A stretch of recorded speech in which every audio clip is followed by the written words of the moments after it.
इस पूरी ही दुनिया का सबसे पहला बिलियनर कौन था? क्या आप ये बात जानते हैं? डोंट वरी, मैं आपको बताता हूं। एक मिलियनर उसे कहते हैं जिसके पास $1 मिलियन यानी कि आज के हिसाब से लगभग 7 करोड़ रुपए हों, और एक बिलियनर उसे कहते हैं जिसके पास $1 बिलियन यानी कि लगभग आज के हिसाब से 7,000 करोड़ रुपए हों। और दुनिया का सबसे पहला व्यक्ति जिसने 1 बिलियन वर्थ को सबसे पहले छुआ था वो था जॉन डी रॉकफेलर, जिन्होंने 1916 में, जी हां आप ठीक सुन रहे हैं, 1916 में $1 बिलियन की वर्थ के आंकड़े को छुआ था। इनफैक्ट बिलियनियर शब्द का इस्तेमाल सबसे पहले उन्हीं को डेडिकेट करने के लिए किया गया था।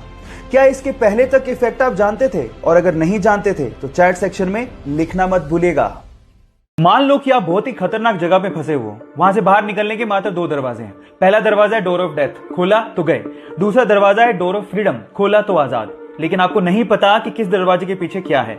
अब उन दरवाजों के आगे 2 गार्ड खड़े हैं। पहला हमेशा सच बोलता है, दूसरा हमेशा झूठ बोलता है, लेकिन आपको यह भी नहीं पता कि कौन सच्चा कौन झूठा। अब वहां से बाहर निकलने के लिए आपको यह आजादी है कि आप हर एक गार्ड से मात्र एक सवाल पूछ सकते हो। अब मेरा सवाल यह कि आप हर एक गार्ड से क्या पूछो कि आपको पता लग जाए कि डोर ऑफ फ्रीडम यानी बाहर निकलने का रास्ता कौन सा है। 10 सेकंड का टाइम देता हूं, फटाफट से जवाब दो।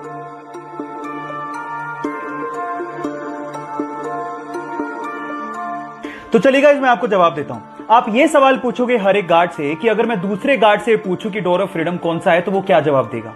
मजे की बात है कि दोनों के दोनों डोर ऑफ डेथ की तरफ इशारा करेंगे, और बस उसके जस्ट अपोजिट वाला डोर डोर ऑफ फ्रीडम का है। अगर कनाडा की एक ग्लास बनाने वाली कंपनी ने एक गजब की एडवर्टाइजमेंट का फॉर्मूला निकाल डाला। उन्होंने कनाडा में एक साधारण से बस स्टैंड पर एक ग्लास के अंदर 3 मिलियन यानी कि 20 करोड़ रुपए रखे, और ये दावा किया कि जो इसे तोड़ेगा ये 3 मिलियन यानी कि 20 करोड़ रुपए उसके। और आप बिलीव नहीं करेंगे कि पूरे 1 साल तक लोग ट्राई करते रहे, लेकिन 3 मिलियन तो छोड़ो, कोई $1 भी वहां से निकाल नहीं पाया।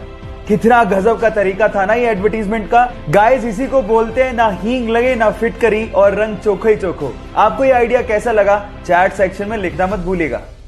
गाइस, बिल गेट्स कहते हैं कि मैं एक एग्जाम के कुछ पेपर में फेल हो गया, लेकिन मेरे सारे दोस्त उसमें पास हो गए। लेकिन आज जो एग्जाम में पास हो गए थे वो मेरी कंपनी में काम करते हैं और मैं उस कंपनी का मालिक हूं। गाइस, ये बात आप लोग याद रखिएगा कि अगर आप गरीब पैदा हुए हो तो उसमें आपकी कोई गलती नहीं है, लेकिन अगर आप गरीब मर गए तो इसमें 100% आप ही की गलती है। इसीलिए फेल होने से मत डरो, आगे बढ़ो, गलतियों से सीखो और वो करके दिखाओ जिसकी दुनिया सिर्फ सपने देखती है। क्या कहते हो आप लोग? लिखो अभी, yes I can do it.